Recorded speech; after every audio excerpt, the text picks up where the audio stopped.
Au sommaire de ce journal, de nombreuses écoles guinéennes se trouvent aujourd'hui dans un état lamentable, ce qui ne rassure pas du tout un système éducatif de qualité.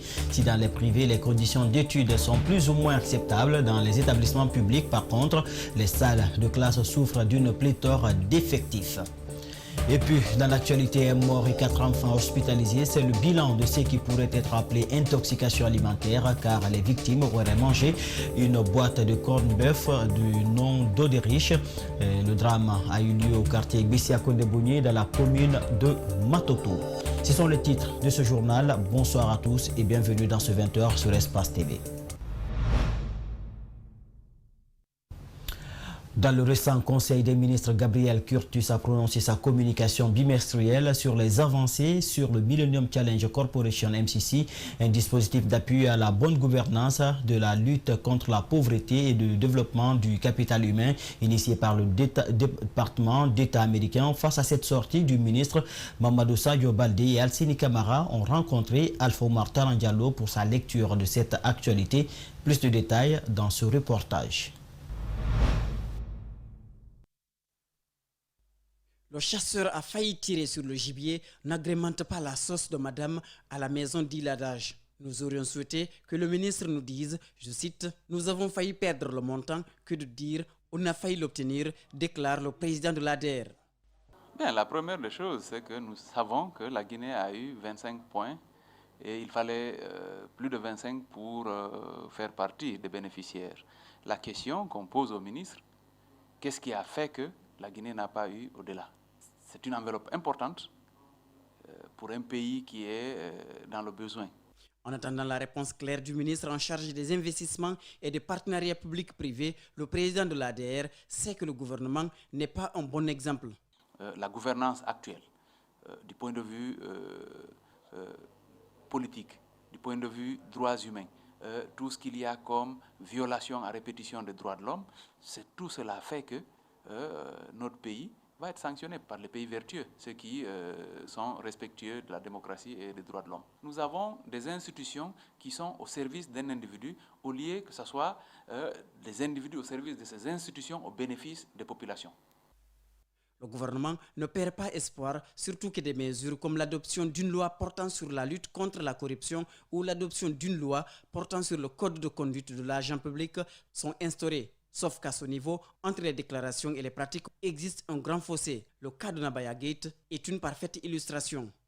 Un gouvernement qui a soutenu une ministre qui a été épinglée.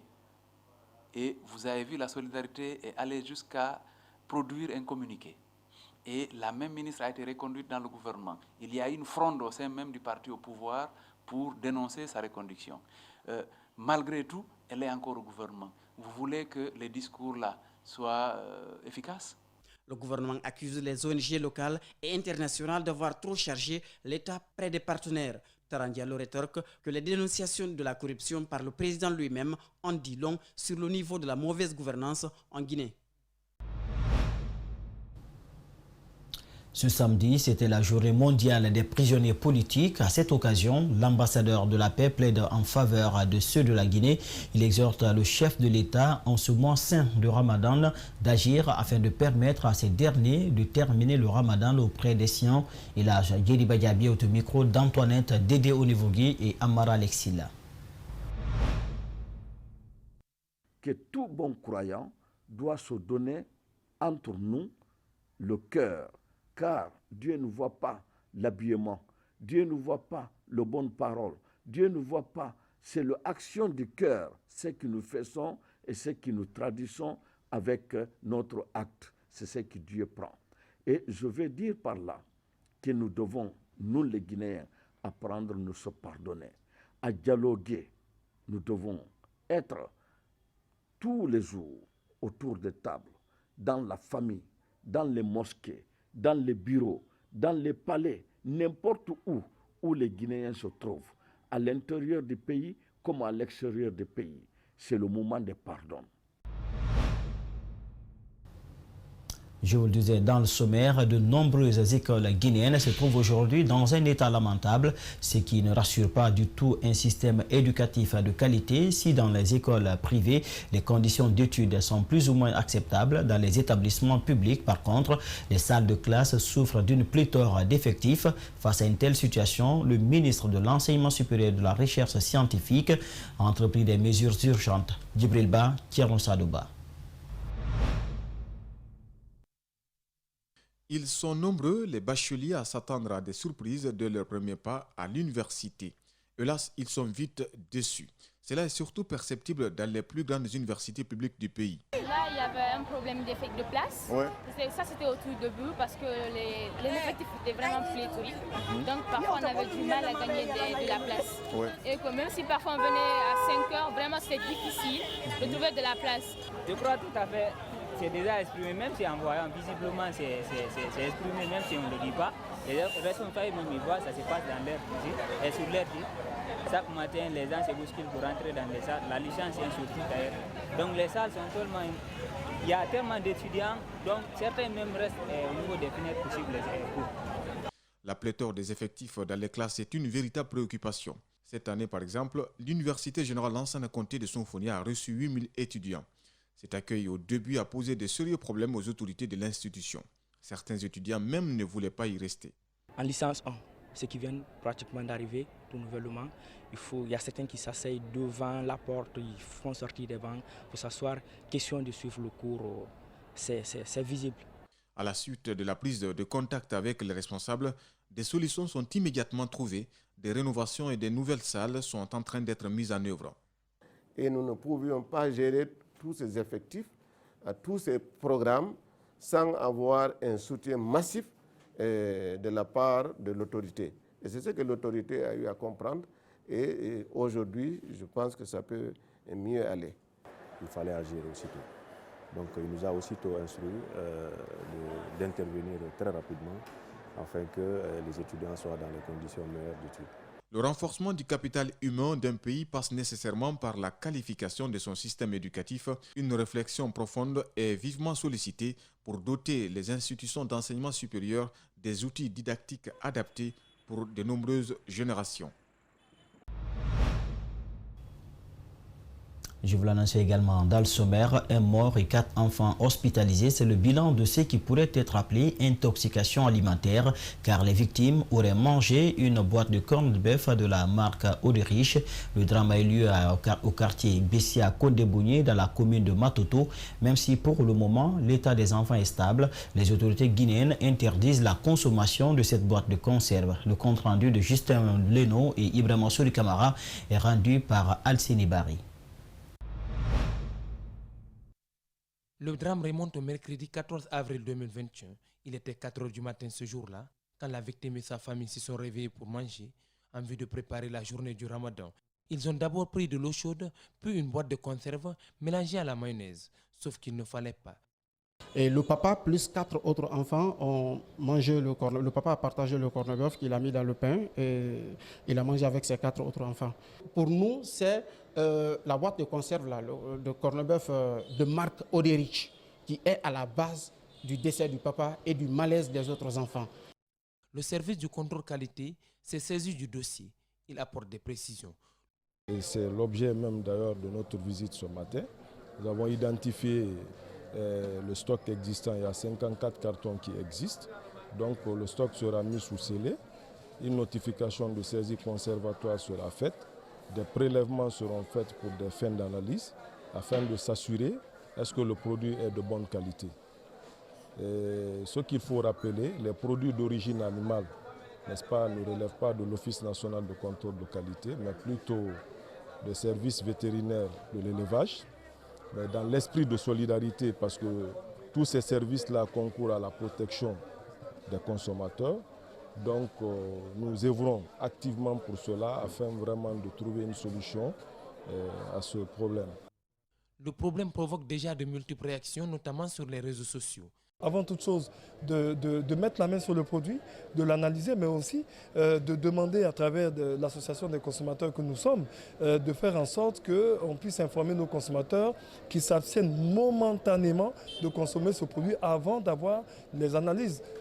À l'hôpital Ignace Dine, où le corps a été évacué, nous avons été interdits de rencontrer les médecins légistes par le directeur général. Néanmoins, un proche de la victime nous a appris que l'autopsie n'est possible qu'à Dakar, et cela aux frais de la famille du défunt.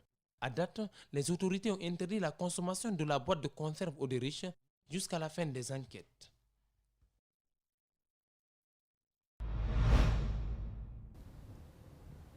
Et pendant ce temps, la ministre du Commerce a effectué une visite de terrain ce samedi dans certains magasins de stock de la capitale. Objectif, s'assurer de la suffisance des denrées alimentaires de première nécessité en ce mois de Ramadan. Mariama Kamara compte ainsi collaborer avec les importateurs grossistes pour approvisionner la population en produits de consommation de qualité. Juste le nom, Ibrahima Souri Souma.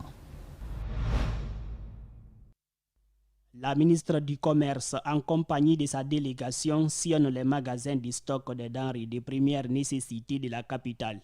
Avec le service de contrôle qualité, Mariam Kamara veut s'assurer qu'il y a bien des stocks en quantité suffisante, pouvant largement contribuer à l'approvisionnement de la population. Féliciter Madame la ministre et son équipe parce qu'elle a pris le temps, encore une fois, de se déplacer pour venir voir d'elle-même, n'est-ce pas, cette situation concernant les denrées de première nécessité très importante pour nous les consommateurs. Est-ce que le stock importé est suffisant pour nourrir nos populations? Je constate que oui.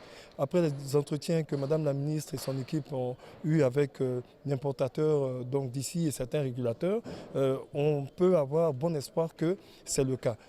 À travers cette tournée, la ministre vérifie également la qualité des produits alimentaires. Mariam Kamara souhaite aussi tisser des relations entre son département et les importateurs grossistes. L'Union des consommateurs de Guinée se réjouit. Les produits sont entreposés comme il faut. Côté qualité, à travers effectivement l'ONCQ, on n'a pas trop à craindre de ce côté-là. Les importateurs grossistes sont satisfaits. C'est le cas de ces jeunes hommes qui importent par an environ 6 bateaux remplis de produits de consommation pour le bien-être des Guinéens. Ma première politique, je pense toujours à la population. C'est vrai, je fais ça pour me faire de l'argent. Je pense beaucoup à la population. Vous pouvez demander partout, je suis le moins cher dans le marché. Mes prix varient entre 250 à 253 000. Donc les marges sont petites, mais je fais un gros mouvement et je gagne sur le turnover. Pour démarrer la collaboration, la ministre du Commerce a demandé aux importateurs grossistes des denrées de première nécessité de fixer un prix en faveur des citoyens. La Guinée, à travers le ministère des Transports, vient de réaliser des infrastructures de stockage de marchandises avec la rénovation par le Conseil guinéen des chargeurs de ces entrepôts. La construction de ces infrastructures va permettre d'améliorer non seulement les capacités de stockage et des fret de marchandises dans le pays, mais aussi faciliter le trafic maritime et routier entre la Guinée et les pays de la sous-région. Mohamed Mustafa Touré et Amar Alexilla. Promouvoir le commerce extérieur par la maîtrise des coûts du transport, c'est entre autres initiatives prises par le Conseil guinéen des chargeurs sous l'égide du ministère des Transports. Et c'est justement dans ce cadre que 2 énormes magasins de stockage de marchandises et d'équipements viennent d'être rénovés par ce service. Il s'agit des entrepôts de Koléa et celui de Matam. Notre mission, la finalité, c'est de faciliter le commerce extérieur. Nous sommes impliqués dans l'importation et dans l'exportation. Et sur toutes les routes, nous sommes, que ce soit sur les importations pour le transit, que ce soit sur les importations nationales. C'est pour faciliter. Et dans le cadre de cette facilitation, nous intervenons dans le passage portuaire pour réduire le temps et le coût de passage portuaire. Chacun de ces 2 entrepôts peut contenir jusqu'à 26 000 tonnes de marchandises. Il sert aussi pour le dépotage des conteneurs, du stationnement du vrac et autres. De quoi réjouir les commerçants qui viennent stocker leurs marchandises dans ces magasins. Vraiment, je suis très content d'avoir ce magasin-là, être magasiné ici. Parce que ici, on peut faire débarquer des marchandises en quantité, on peut faire sortir aussi sans trop de problèmes. Parce que c'est un lieu, l'espace est là, le magasin est très grand. Dans le cadre de son assistance aux chargeurs, le Conseil est sur le point d'aménager des aires de stockage et de stationnement sur les principales routes nationales afin de faciliter le transport et le transit des marchandises. Une façon de promouvoir le commerce extérieur de la Guinée. Après l'élection des membres du bureau exécutif de la Fédération syndicale autonome des mines et carrières, industries et secteurs assimilés de Guinée, en décembre dernier, place au renforcement des capacités des nouveaux membres du bureau fédéral. Ce week-end, un cadre de concertation a été organisé par son secrétaire général, une manière pour la structure syndicale de mieux outiller les élus dans l'exercice de leur mission syndicale. Ali Badra Kamara, Aboubacar Din Kamara. Ce sont des nouveaux membres élus du bureau exécutif de la Fédération syndicale autonome des mines et carrières, industries et secteurs assimilés de Guinée qui ont bénéficié d'un atelier de formation relative à la connaissance du Code du travail, l'administration du travail dans toute sa composition et la méthodologie de la rédaction de la plateforme revendicative. L'objectif est d'outiller le nouveau bureau de la FESAMICAG. On a eu trop d'échecs dans le mouvement social guinéen. Fondamentalement, c'est dû à un manque de formation. Fondamentalement. Tous les jours, nous assistons à des déclarations fantaisistes, erronées, de tout fondement, parce que tout simplement, nous avons compris au sein de notre fédération que c'est dû à un manque criard de formation. Les questions comme le rôle des travailleurs et la mission de l'inspection du travail ont été abordées pour permettre aux participants de mieux orienter leurs actions revendicatives. L'atelier qui a été organisé aujourd'hui, nous avons été sollicités pour que nous puissions faire comprendre au monde du travail quel est le contenu de ce code du travail. Parce que souvent dans les entreprises, il y a des conflits qui opposent entre employeurs et les travailleurs. Ce qui fait que si le contenu de ce code n'est pas connu, alors il n'y aura pas un climat de paix, il n'y aura pas un climat de stabilité au sein des entreprises. La formation a été pilotée par quelques membres fondateurs de la CNTG et l'USTJ. Nous estimons qu'avec cette formation et avec la multiplication de la formation,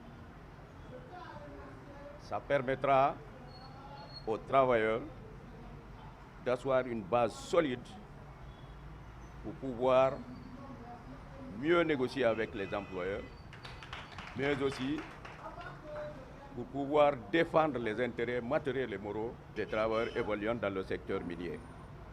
Une invite est faite par le secrétaire général de la FESAMICAG aux autres secteurs d'activité à favoriser la formation au sein de leurs structures syndicales, seul moyen de lutter contre la division dans les différentes structures syndicales du pays.